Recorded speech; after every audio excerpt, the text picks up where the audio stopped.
It's a hillside home for some 1,200 folks who've taken their last breath on Earth. What remains are names and numbers etched on aging headstones. It sits almost completely hidden. When I first came on the job and I noticed that we had a cemetery in the middle of our operations, I was really surprised. And the more you talk to community members about it, they have no idea that a cemetery exists there. Since the early 1800s, this land has served as the final resting place for some of the area's first settlers, Civil War veterans, and everyday people.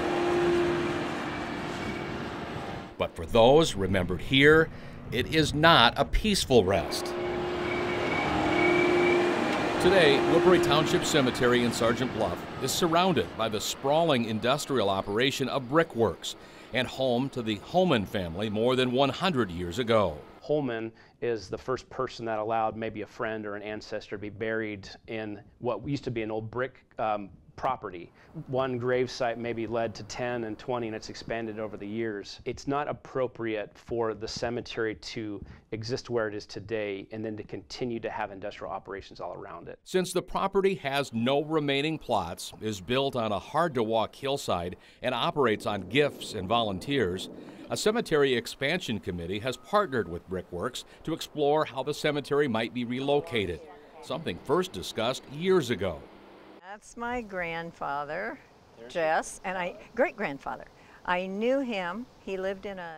Bonnie Stevenson serves on the expansion committee. The opportunity to have a more appropriate, accessible location for these plots is a blessing. To me, it's an appropriate place for their final resting place. It's an expensive undertaking. Brickworks, based in Australia, has pledged millions to the project. When it rains, it's very difficult. Few better understand the obstacles this piece of property is facing than board member Jerry Loggeman. Here's an example of a family plot, and through the years it's deteriorated. And how do we go about to repair this when there's no money to repair this site? It's just going to simply get worse. You're just struggling and struggling. It's kind of one of those things that everybody expects somebody else to take care of. So how might Woodbury County's oldest cemetery become the county's newest? You have to have a court order. You have to have a permit issued. We'll have a funeral director on site. We're going to hire our own project manager to also supervise with the advice of an archaeologist that will be advising on the best methods to go about this. The cemetery board will be asked to give its blessing to the project in October, as will the next of kin. We have hired a private investigator who's tracked down the next of kin for almost all of the people that are currently buried there.